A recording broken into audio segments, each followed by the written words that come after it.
the voice of climbers. Hi to everyone.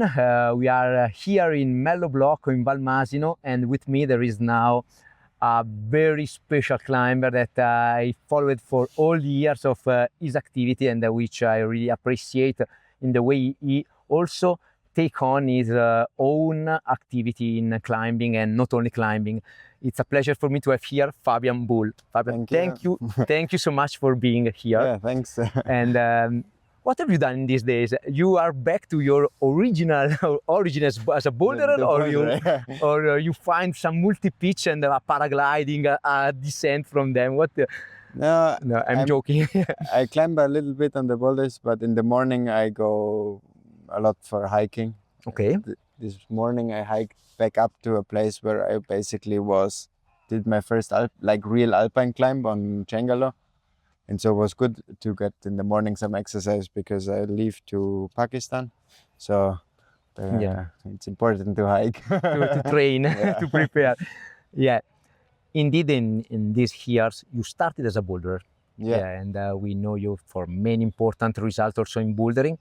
Then you had, I think, an injury, and you then move towards also multi-pitch climbing. You did very hard multi-pitch climbing, also sometimes in rope solo ascents, such as Ganesh or Deja, which is a that you did. It is an 8C plus. But Deja not rope solo. Yes, the Ganesh is a rope solo. Deja was the first free ascent probably in Deja. Yeah.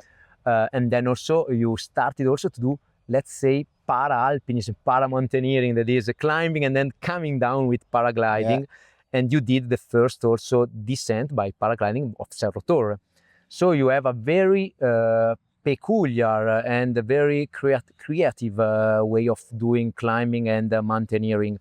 So which is your idea of climbing and mountaineering? What are you looking for in your activity as a climber? It's funny because yesterday at dinner somebody asked me basically the same question.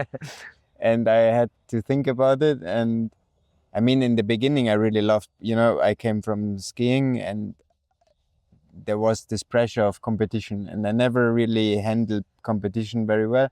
So for me, when I started bouldering, I just wanted to get better in it and I really could enjoy the process because it was something very free, basically. It was only you and your movement and the boulder, and there was no time. There was no, you could take your time because it's either flash or it doesn't matter if you make 300 tries or if you do just 2 tries, Yes. So for me, this was why I fell in love with the sport of climbing or bouldering. And then during bouldering, I injured a few times my ankle, and like that I came to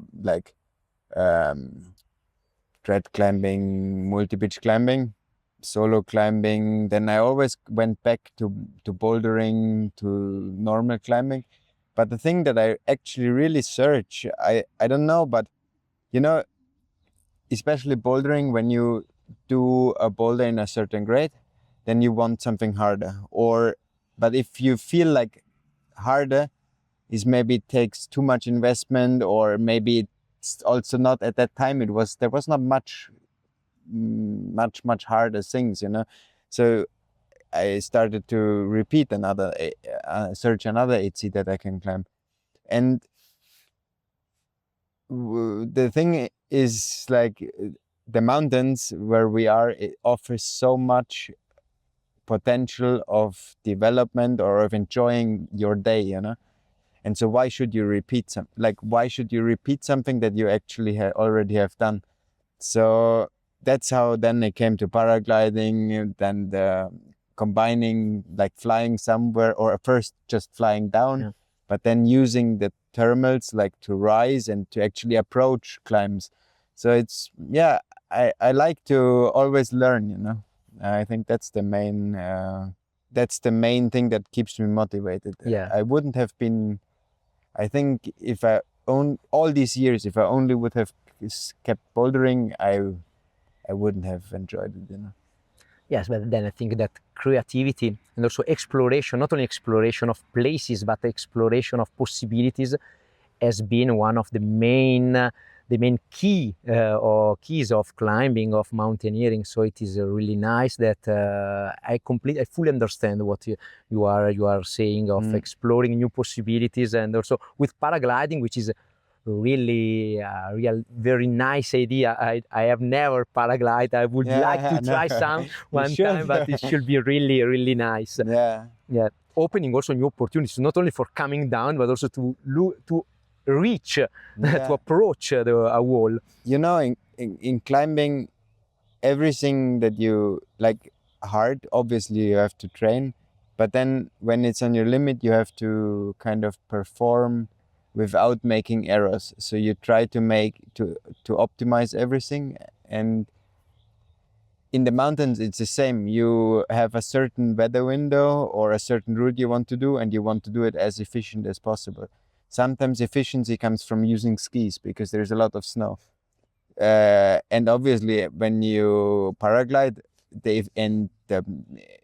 it's not for every mountain and not for every period of the year, but during the time where thermal rises, it can be a very efficient way to approach the mountain, then land there and climb something and fly back. I'm not searching like purely making combos, you know, like if it doesn't make sense, I rather just go climbing. Like there were many windows in Patagonia this season that I knew from the weather, looking at the weather, that it will be too less chance of using a paraglider, or maybe with the team we were climbing, it didn't really work, you know. And there was only one window where I was like, okay, there now it makes really sense. It's perfect. I can land there. Everybody else would have anyway walked that day, and then I have 1.5 days of perfect weather to climb. And this is things, I think in English it's contrived. Like you don't want, or I'm not searching something just to make a combo. It needs to make sense, you know. Yeah, sure. And do you think that this, in any case, this use of paragliding also in this creative and full of sense way, it is something that can be approached also for, I mean, climbers which are not professional climbers, or climber of any level of abilities? Do you think that it can be approached, or you think that it can be dangerous, or in any case it requires a peculiar preparation? Yeah. So there's lots of climbers or mountain guides or alpinists that start with paragliding the last few years. And it's always the same, you know, you start with it and you fly down. So it's very cool, very efficient. You fly down from a summit, or you go up with the skis, you ski where the snow is good, you take off, you land back down to the car, super efficient, and a lot of people do it. And then comes the step, you want to get, or you need to invest more time into the paragliding, because you fly in the air. The air, it's, you know, it's invisible. You can't see the turbulence. The only thing that helps you is your imagination. It's like a river, you know, the fluid goes like through the valley, and you can, with more and more experience, you can know, okay, here it's going up, here it's turbulent. And so that's the part that many of the people that recently started flying need to improve a lot. And then there is a lot of people also in France, in Swiss. They start to doing combos, and they use it. They're good pilots, and so I see it more and more. And for me, I really think it's great, you know, to see a kind of a style evolving, that it's not only the idea is very old of using a paraglider. Like Jean-Marc Boivin, they used a paraglider to connect the three north faces, but mainly going down. The thing that from that time and the time we're living now, the very special thing is that we have gear that's so light and so stable that we can actually use it in the mountains, you know, and that's really cool. And I think this is also why it's so booming, because just the gear got so much better. Yeah. You mentioned before that you are going to Pakistan Can Yeah. you describe us the project, or you prefer to No, keep I it? don't speak about projects. Okay. So I go to Pakistan, but nobody knows. Nah. Let's see after. Yeah, Okay. exactly. I Good don't- luck in any case. thank you. But it is with paragliding also. You can say that. Yeah, I bring my wings. On my trips nowadays, I always bring the wings. Always. Yeah. This is what you Also, are. just for training, it's often you get not as good weather but you can still do a few vertical or like hike up somewhere in the morning, fly down, and it's very good. It's a nice way to spend time. Yeah. One last question, which is about also your connection with social media, because I appreciated a lot in your communication is that you take a distance from what social media unfortunately created in climbing and mountaineering. That is, they are for sure powerful method to communicate and so on, but sometimes communication is not so good for social media, depending also on people using it for sure. So can you explain, can you give your point of view? Because I think that it's very important also this video will go on a social media as YouTube, but I pay a lot of attention in trying to create a communication which is full of sense and not only superficial one, and think that you are the best person to also have a thoughts on this topic. I mean, you make a print magazine, so what the differences are, and for me, I can speak as an athlete. So back in the years, we did a project. We tried to make good photos, and then in the end, the editor had a very good overview over the scene.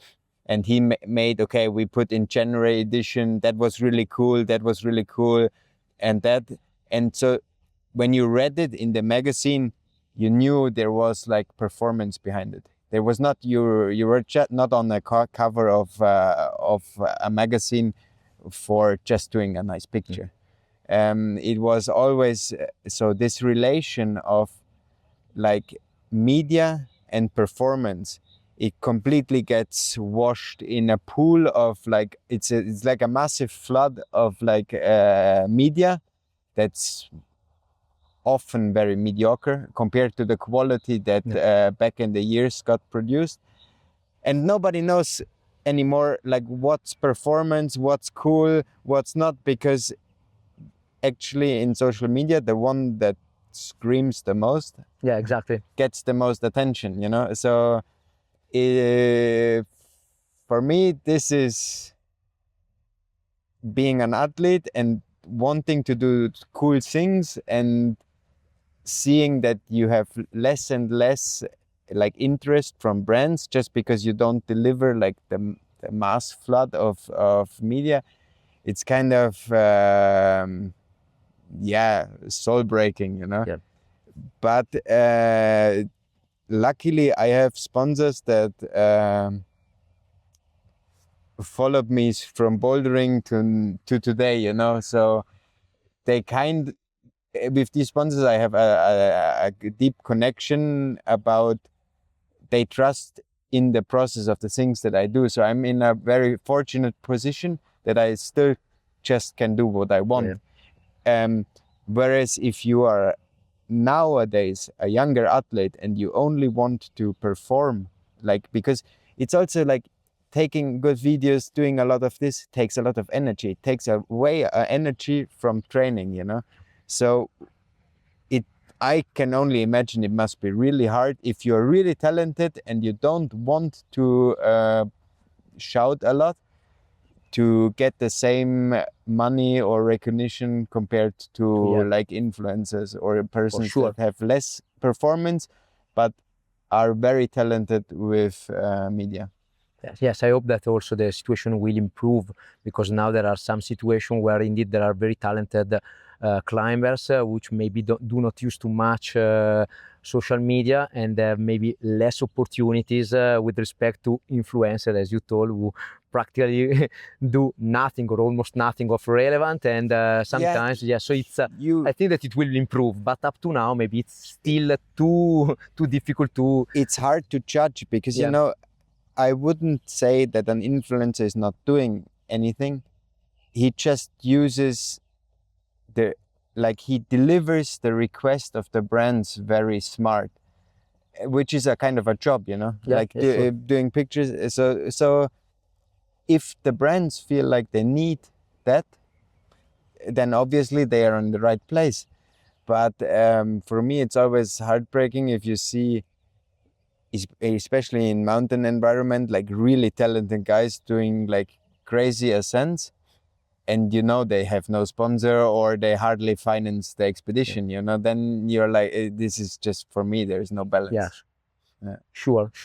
And this is very important. Also, the reason of my question is indeed because it is very important to present this kind of situation, hoping that also this can give a contribution for all the people in climbing to open their eyes and understand that what they see and on the social media, maybe there are many other things which are hidden in a world, but very, very important as exploit, as ascent, and so on. So, you know, on social media, when for example, I only make a post about something, or I cut a reel, for example, if I think it is more than like a training day, at least, you know. So like if there is something that I am kind of proud of and I think, oh, I have cool footage of it, but then you cut a video and you cut the reel, obviously I know I'm not stupid, I know it should be 12 seconds with super good music and be there, but then I end up to show the day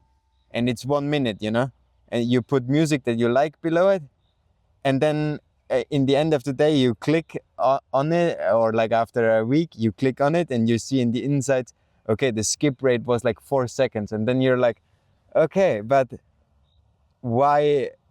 So the 4 seconds, you don't, if you then you rewatch the reel and you're like on 4 seconds, okay, I have not even skied, I have not even taken off, I have just half of the sunrise, you know. So it just doesn't make sense. If this is what the people are looking for, then I'm having a hard time delivering that, because I want to take them on a story, or if they watch the reel, they should at least get something from it, you know. Sure. Yes, I know. But let's hope that the perspective of people will change in the future. Yeah, but then I make sometimes small YouTube clips where I just explain a little bit more.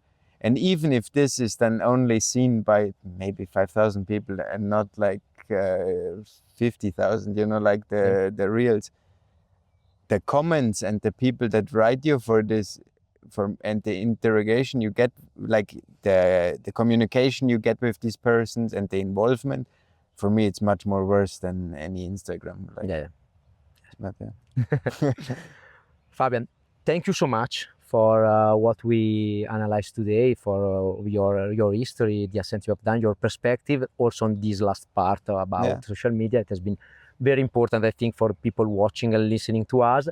Thanks again. I leave you to today, the last evening of Mello Blocco. Dinner. and for dinner, for sure. Okay. Thanks again, Fabian. Thank you. It has been a real pleasure. And thanks to everyone which is watching or listening, and see you in the next Voice of Climber here on Climbing Radio. The Voice of Climbers.